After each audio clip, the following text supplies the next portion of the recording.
Gracias, presidente y presidenta también.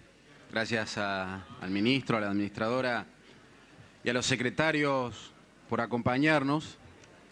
Un par de cositas, y en particular que tienen que ver con mi provincia, con la provincia de Salta, y que clarifican en qué situación nos encontramos aquí. Escuché decir que por qué tienen que pagar X personas o los más vulnerables esta crisis en la que nos ha dejado el gobierno de Cambiemos, ya la vienen pagando. Miren, respecto de los números de la pobreza, solo en Salta Capital, a mitad de año, había 100.000 nuevos pobres. En una ciudad de alrededor de 650.000 habitantes, 100.000 nuevos pobres en un año. Lo que es una barbaridad. Si hacemos una proyección de lo que sucede en la Argentina, que vamos a estar cerrando, en un 40% de pobreza, seguramente que en mi provincia, como las del NOA y el NEA, estaremos arriba de ese porcentaje. 1 de cada 2 habitantes de la región es pobre, está bajo la línea de la pobreza.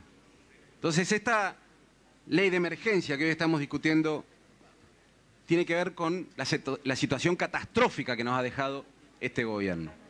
Respecto de salud, que en su momento se preguntaba, ¿dónde está la emergencia? No hay vacunas en los hospitales. Yo tengo un chico de 3 años, un hijo de 3 años,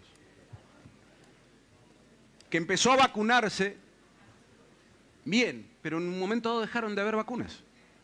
Siempre lo vacunaba en el hospital público por recomendación del pediatra y ahí te cobran a la obra social. En ese caso yo tenía una obra social provincial.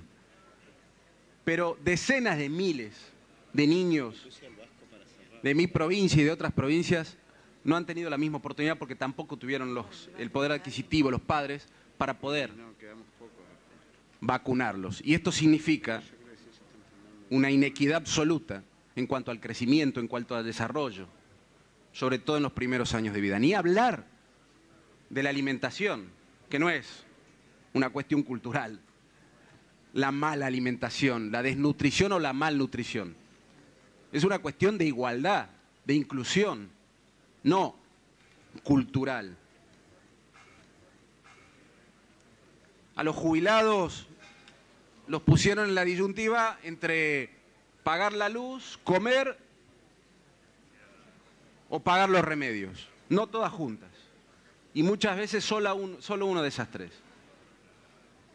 Decenas de miles que les cortaban los servicios, se terminaban colgando. Esta es la realidad que estamos viendo hoy.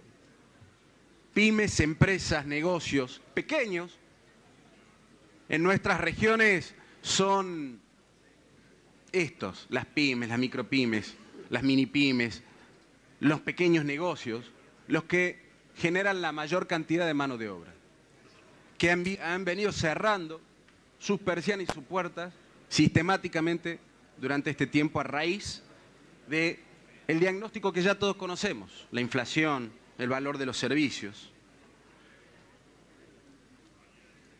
Y lo que va a pasar con aquellos que cobran la jubilación mínima tiene que ver con una oxigenación.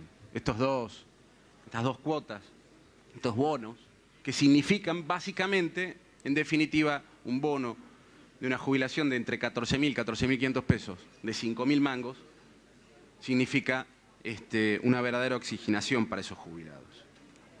Y este gobierno, que tiene la sensibilidad para conocer esa realidad y para intentar cambiarla, vale repetirlo, porque discursivamente ya se ha planteado una meta a la oposición, vale repetirlo, no se van a congelar el aumento de las jubilaciones y se va a mirar sobre todo a aquellos sectores más vulnerables. Entonces, para no extenderme, sé que ha pasado un rato ya, la pregunta en concreto al ministro,